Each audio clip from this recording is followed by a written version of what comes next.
আসসালামু আলাইকুম রহমতুল্লাহ বারাকাতু। আজকে মার্চ মাসের ২০ তারিখ, রোজ বৃহস্পতিবার। ওমানের সালালা থেকে আপনাদের সবাইকে জানাচ্ছি আন্তরিক শুভেচ্ছা।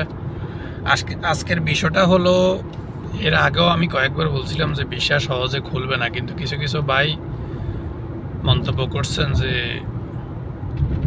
ভিসা রমজানে খুলবো। তো আজকে তো ২০ রমজান শেষে যাইতেছে, তো ওই ভাইদেরকে উদ্দেশ্যে বলবো, তো ভিসা তো এখনও খোলা নাই, এখন আপনাদের কি মতামত?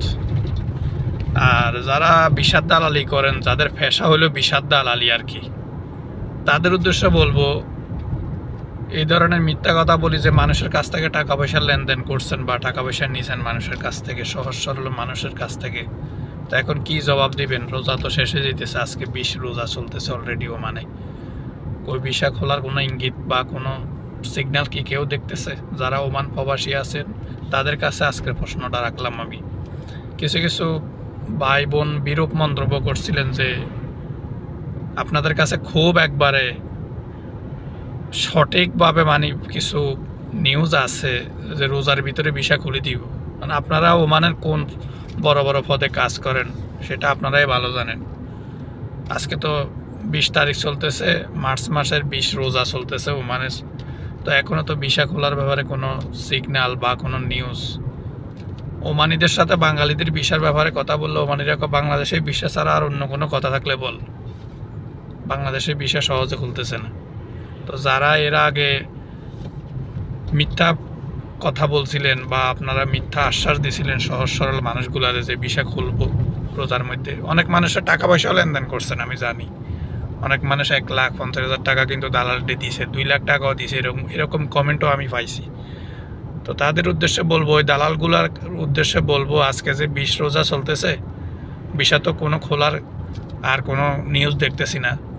৬-৭ দিন পরে তো এমনিতেই সরকারি বন্ধ আসতেছে। তো মানুষের যে টাকাগুলো নিজ মানুষের কাছ থেকে, এখন এটার কিভাবে বুঝ দিবা মানুষের? ভিসার তো কোনো খবর নেই।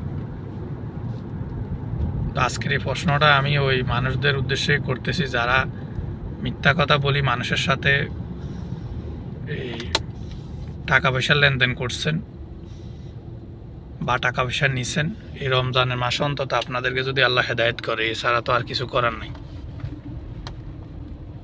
ঠিক আছে, ওমানের ভিসা যখন খুলবো, ওমানের বিভিন্ন মিডিয়াতে বা ওমানের জাতীয় পত্রিকাগুলোতে এই নিউজগুলো আসবো। এই ধরনের মিথ্যা কথা বলি মানুষের কাছ থেকে টাকা পয়সা নেওয়াটা কিন্তু এক ধরনের প্রতারণা।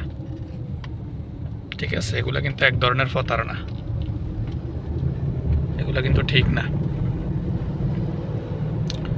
তো অনেক ভাই প্রশ্ন করছেন আউটপাসের ব্যাপারে। দেখুন, আউটপাস হলো ওমানের একমাত্র, এটা হলো ওমান সরকারের নিজস্ব এখতিয়ার।